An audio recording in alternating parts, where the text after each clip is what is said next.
Hey guys, so this is vlog number or something, I can never remember. We're gonna do this one with at least the beginning with my daughter Yaya. Hi. Hi. So actually I decided to put her on the video a little bit so we could explain how life is on the road. That's true. So far we've been into on vacation in Mexico, right? Yeah, I like that. Did you like it? I loved Okay, it. come here. Yeah. What was your favorite part of Mexico? My favorite part was actually kind of hard. My I know. favorite part was I had two actually of them because You, the first one was remember when we went hiking. yeah. So we went hiking in Mexico all the trip. Like, so you understand, we never been on a vacation, just the two of us, right? Because We I was tried to have vacation last time in San Diego. for Things 1 week. turned out a little. Because I was sick Yeah. as hell. So at the time, that was my first vacation, like 7 years, and I was sick as hell. So we didn't get to do what we wanted. So And wait. So the idea was, I promised her that before we started the whole tour, we would have a real vacation, her and I. And so we went to Mexico, right? Yeah. And it was just so I had just time for you, Yeah. right? So you are happy about that, right? I did. Yeah. A lot. And actually, my favorite part was remember when we hiked to the beach where the water was really warm. We hiked all the way there. Yeah, to the beach. Oh yeah, we did. And It was super pretty. and then I had a beat hair. You remember in the vlog and the water all the way? Yeah, because we went onto the sailboat, the catamaran, to go all the way to the beach. Do you Yeah. remember how clear the water There was? was this woman older because we wanted to beat my hair. So then we went to the store and then she beat my hair halfway. It's okay, so she had her hair braided. So that was the whole thing. We spent 12 days in a No, beautiful Richard. place, and the part she remembered when she braided her hair. You know what It's called having a girl. You know what Richard said? Okay, Get yes. to the point. Point. There you go. See, Richard is telling her. Exactly, get to the point. Okay, so we went on vacation in Mexico. Then after that, we started the tour. Yeah. We went to Holland first, Yes. Utrecht. Oh yeah, but then we went to Brussels. Yeah, we went to Brussels, but that was vacation. yeah. Wait, it was Invictus camps, right? Is that what you mean? Yeah. First, we went to Belgium for the Invictus camps, and so we got to visit Brussels. And then after that, the tour started. We went to Holland. Did you like Holland? Yeah, I Utrecht. liked it. It was really hot at night though. Usually I'll just it get was a hot. bottle downstairs and I'm like, Yeah, exactly. So we started with that, and then we went to Germany, yeah. Nuremberg. I met some new friends over there. She was very happy. So Drake and Drake's family and everything. So she played with the kids, so she was very happy. Yeah. And now, right now, we are in Portugal. And they were very funny. They were very funny. Look. So now we're in Portugal. Do you like Sintra? Is it pretty? It's really pretty. Because we went. Actually, Sintra is a beautiful town. They have a. But they had the best croissants ever. There you go. That's all that matters. I was about to say it's a beautiful city that has a castle and everything, but apparently, what really matters is they have croissant. It's really good though. It's really doughy. There you go. We don't see the world quite the same. So, this year we're going to travel the world. Are you excited about that? I am. Okay, so we're going to go to back to the States, and after that to Europe, and then we're going to go to Dubai. Yeah. We're going to go to Abu Dhabi. We're going to go to Australia. We are going to New Israel. York for my birthday. We're going to New York. We are going to Tokyo, actually, Yeah. which I'm very happy about. Me We're going too. to Hong Kong too. Oh yeah. Yeah, we're going to South America. We're going to go everywhere. So it's going to be a great year. So this year, for this to work, she's going to do online school with us. So she promised she was going to study a lot, right? Mhm. Okay, because that's the only way we can do this. And so it's going to be quite a busy year, right? So you're going to learn new languages too, Yeah, right? I'm actually learning French now. It's really hard. But I had to like sound out the sentence in French, and I had to sound English. Yeah, so she's learning French, then you have to learn Portuguese. Yeah, and And I'm everything. actually doing. I tried to find a couple of math games, but some of them were kind of. Okay, there you go. There you go. So this was a little excerpt of the life on the road when you have an 11-year-old daughter. Overall, you like it, right? I did. Yeah, no, it's a good life. Like it's a crazy year for us because with the tour that started and everything, we left everything behind basically. So it's just her and I, and we are touring the world. Overall, it's a pretty good life, though, Yeah. right? I just did miss my guinea pig. You miss your guinea pig. Yeah, there Hi, you go. guinea pig. Hi, Mr. White Butt. There you go. So the whole thing what she misses out of San Diego and everything is a guinea pig. So we all have to make sacrifices, right? Yeah. Okay. Talk to you guys soon. So there we go. That's a life of a single dad with a 11-year-old. So she it's been I wanted to put her on the video and everything. It's been a huge change for her. Everything. We're on the road. Like this year, we're gonna travel a lot. and everything. So she's been really good. She's studying because we have to do like the homeschooling this year and everything. And so I promised her on the video, and then you all get to meet my daughter. There you go. So her name is Aiyra, which is actually Tupi Guarani. It's her mother's ancestors are from the Amazon, so Amazon Indian, right? And in Tupi Guarani, which is one of the major languages, Aiyra means my daughter. So I chose a name to go back to her root and everything. She's a half Brazilian, half French. She was actually born in Brazil when I lived over there. And basically the light of my day. So there you go. So the two of us, we're going to travel a lot this year, obviously, since it's literally a world tour. So because we're going everywhere. And I'm very excited about that because everything is blowing up more than I knew the European tour would change things and would like start. I figure once I would do the European tour, the future would be changed and it would be obvious what the future of Strongfit would be. And honestly, things have blown up and changed even more than I thought. So it's quite a trip. Even in 3 weeks, it's been an incredible trip already. We have more coming. We have more location for the seminar, for the Coaches Week. Everything is moving really fast, very well. I get a tremendously good response from everybody. So it's been quite a trip. Let's put it this way. So I'm very happy about all that. And then so I'm going to do the vlog today about I just got a question about because during the seminar I talk about internal rotation, right, on overhead position since it's a press and not a pull, and then someone posted a video of a guy explaining like overhead squat that he wanted.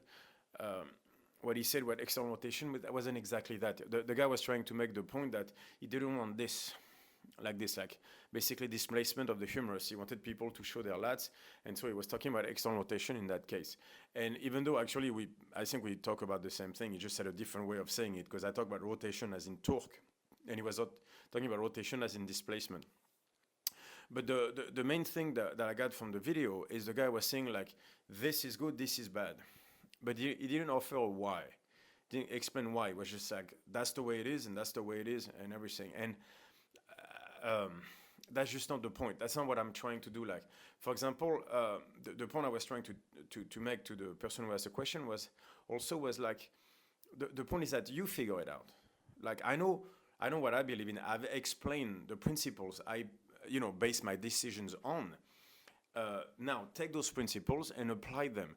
And if you feel that what I say is incorrect, then go make up your own method based on that. Like, apply the principles your way. If your conclusions come back differently than mine, maybe I'm wrong, okay? But the only thing is you can't just say no. You can't just say internal rotation is bad. Because I got a bunch of people saying that, like, oh, no, this is just bad. You can't just say, like, this does not advance the conversation, the discussion. I'm not putting internal rotation out there to be right. That's not the point. I'm not trying to dazzle anybody. I'm not trying to be a guru. I'm not trying to do all this. I'm not just putting it out there saying, like, look, internal rotation is the way to go. You all have to follow my path. I am not religious by nature, right? The difference between faith and science is the ability to make prediction, is the fact that science is based on experimentation. And if the experiment fails, then you have to change the method. That's the difference between faith and science, really. So I'm not asking anybody to believe what I'm saying. All I do is I put the principles out there and I say my interpretation of them is this. Maybe I'm wrong. Then take the principles, apply them in a way that actually works, and then explain to me why I'm wrong, and I'll follow what you say. My point is not to promote me out there and how smart I am. My point is to fix people. So I see a problem, a lag in the fitness industry where everybody is selling method and what all the time. Like, this is what you do. This is, instead of saying why and how. So I'm trying to change that. I'm trying to just come up and say, look, those are the principles. Let's follow this and let's see where it leads, right?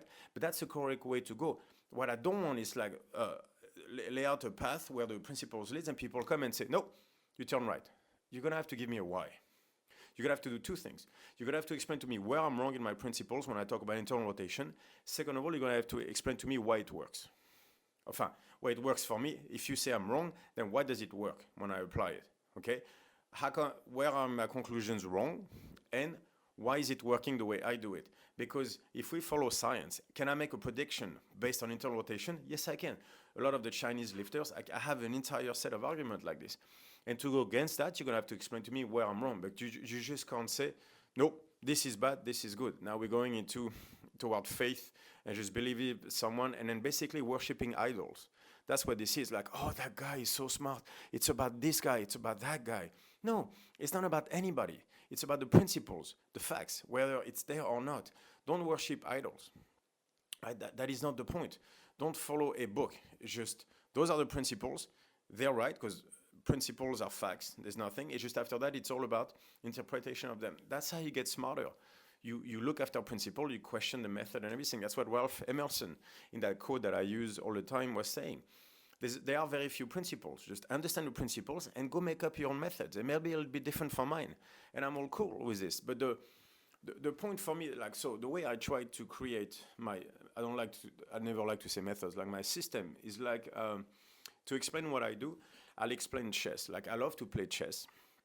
And there's a funny story actually with this, with Josh Waitzkin, who's a grandmaster. Like, he was the kid, he was the guy who did Searching for Bobby Fischer, that 8-year-old prodigy. He actually did jiu-jitsu with John Machado at the same time I did. I had no idea who he was. So I actually met the guy for like a year and a half, having no clue who he was. Super nice guy, never talked about what he was doing and everything. And while I was studying Chess Master, where he was talking, that's to tell you I'm not that smart, I never associated the two. But it took me a year and a half for a friend of mine to say, yeah, that guy is a master at chess. And I was like, no, dude. He's like, no, I think he's a grandmaster. I was like, dude, I think there's like 200 grandmasters in the world. Like, it's like, it's not him. And it turned out that he was actually Josh Waitzkin. Super cool guy.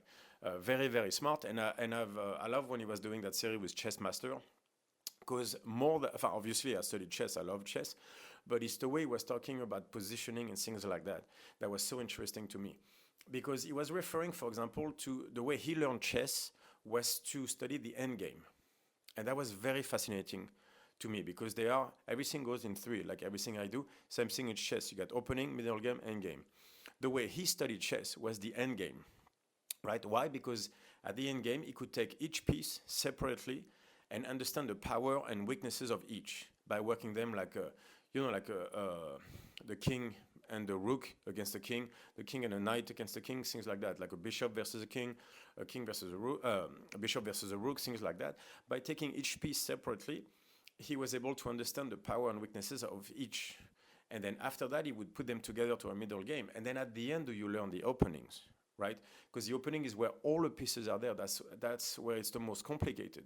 If you start by the openings, you will never truly understand the power of each piece because all the complications that arise from the openings makes it not allowing you to understand fully what chess is. That was the point he was making. It's like the true nature of chess reveals itself in the end game, not in the openings. A lot of people study openings because they want to win quickly. They want to mate very fast. They want to put someone at a disadvantage right away. But that's not really the nature of chess. If you do that, you will never fully realize your potential. And if you look, that's exactly the way I do with movement. To me, like the opening is like those fancy methods that are out there, like, for powerlifting and everything. Do you need to know your openings? Of course you do. It's very important. Without that, you're not going to be as strong. So do you need to read about strength and conditioning? Yes, you do. You need to study all the openings. So you need to study all that. Louis Simmons, Juggernaut, all of them needs to be studied and understood. But understand that this is not movement. This is just an application of movement. The middle game after that, and what matters more is the end game. That's how Josh learned to play with the end game. And the end game is movement itself, like how to squat. Learning how to squat properly, obviously, is excessively important, right? Because without learning how to squat or to deadlift, you can't follow the programming. So that would be the middle game. Excessively important as well. But the real truth of chess is in the end game. And the end game is movement itself. And that's what I try to do. I try to teach people the end game, movement itself through rotation, creating torque, through movement patterns, the four corners of the box. That's really what I'm trying to do. I'm trying to teach movement through the end game, where I take everything separately, internal rotation, external rotation, throughout those movement patterns, carries, things like that. And by studying them separately, I understand the strengths and weaknesses of all positions, so you understand the nature of movement. Once you understand the nature of movement, you can go toward the middle game, which is learning how to squat and deadlift properly. And then from there, can you go to a method, which would be the openings. So I was thinking about that because I had a lot more time on this trip, so I've been starting to train a lot again, so I'm very happy about that. And I've been able to study chess again, which makes me excessively happy because the last few years I haven't been able to do so. But it really struck me as fascinating how the way I teach movement is so close to the way, for example, like the grandmaster learn chess. They go through the end game first, and it sounds counterintuitive because that's not the beginning of the game, but that's how it works, and it's exactly the same for me. Understand movement first, right? Proper rotation, then proper movement pattern, the difference between a log, a carry, and a hold, and understand the strengths and weaknesses of each position. And if you do that, if you understand that, then all those conversations out there about overhead squats, whether you internally, externally rotate or not, you'll understand that those are just words, semantics. I think basically, like most of the Chinese lifters, they all engage their pecs. That's really what the internal rotation is about, is having the proper leverage and focusing on activating certain muscles properly.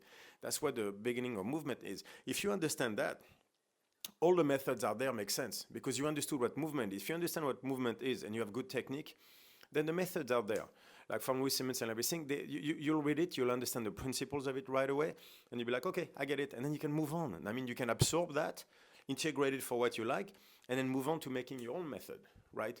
And so what I'm most interested about is not the conversation about whether you should internally or externally rotate on the press, because I'm pretty sure I'm right on that. What I really want is to teach you the principles so that when you hear that conversation on YouTube, instead of asking my opinion for it, you make up your own and you realize whether the guy is right or wrong, or more importantly, you start to understand what the guy meant, because maybe he explained it the wrong way. Maybe he talked about rotation, but he meant displacement, or maybe I'm wrong when I say rotation, when I should use torque as a term. The point is I'm trying to convey a message. So was that guy. And so what I want you is to understand the principles enough that you can understand what that guy is trying to convey to you, instead of focusing on words that get your mind stuck on something else. And so that's a very important part. Look at it from this perspective. And by the way, learn to play chess, because you should learn to play chess. You should learn to do jiu-jitsu. You should read all of Plato. You should read Freud, all books, because everybody asks me what book to read. You want to know? Socrates and Plato. Start with that. Read all of Freud, because that's Psychology 101. Learn to play chess, go do some jiu-jitsu, become better as a person, and you'll see you'll be a better coach and a better athlete. Okay, so this is a vlog for this week. I guess that was a rant, so that's probably vlog number 18, but rant number 126. And don't worry, there's plenty of more coming. I'll never have a problem with that. And I'm about to do the seminar in Sintra, Portugal tomorrow. And from there, we'll do another blog with Richard, so we can tell you guys how all the seminar went and everything. And again, thank you to all of you for all the messages on Facebook, through email, saying thank you for coming to all my seminars and everything. It's been a ridiculous trip. I never thought my life would. How to explain? I think my life has exceeded my dreams, really. I never thought I would be even like successful like I am right now. Like I would have that many people wanting to know my opinion, first of all, and coming to my seminars like that, allowing me to travel the world just to spread what I think is a good idea. That many people care just as much as I do, because that's really me just trying to fix people. My life has taken a turn that to me is mind-boggling. I wake up every day still not understanding this. It's so crazy to me that I'm able to do everything. Like this year, I'm going to Israel, I'm going to Tokyo, I'm going to Australia, I'm going to Dubai, I'm going to Abu Dhabi, I'm going to so many different places I've never been to in my life. I traveled a lot, but I think I'm gonna all the places I wanted to see, I'm going to see this year with my daughter, like just her and I. So I get to expose her to all those different cultures and languages and food, by the way. And it's been utterly insane. I still have that feeling I'm going to wake up one morning and then I'm back working my 9 to 5 or something like that. It's just my life right now is better than that what I could have hoped for, honestly. And as a kid, I never thought I'd do this. That's for sure. So honestly, it's thanks to all of you guys. Otherwise, I never be able to do this. I'm happy you like. You know, I try to help as much as I can. And that's really the goal of Strongfit and stuff like that. But to have all that response from all of you guys and the fire seems to be lighting. How many of us humanists out there want to help people, want to move forward, want to learn movement so they can fix people? Man, that makes me wake up in the morning really happy. And by inviting me to the seminars, by coming to my seminars, by doing all that stuff, you have all given me a life that I never dreamed of, really. Like, it's an insane life to me right now. Like, honestly, I wake up every day going, oh my, really? Is that happening? Like, so I spent the last 4 days visiting Sintra, which is a beautiful city, like the castle, the palace and everything. And I'm here for work, right? And that's just totally insane to me. So it's the only thing is it's a bit rough to be a single dad with a 11-year-old daughter, that's for sure. But I wouldn't mind having help with that one. But outside of that, it's an amazing life, and I owe it to all of you guys out there. So I want to say thank you. And my way of repairing it will be to further the system and to help as many people as I can moving forward. Okay? So this is me over and out from Sintra, and then we'll do the next video. Actually, I'm going to the south of France for like a week break. Then after that, I'm going to London, right, for the seminar at Bath, and after that Thames, and then Grasse. Okay, so I'll talk to you guys soon. Bye.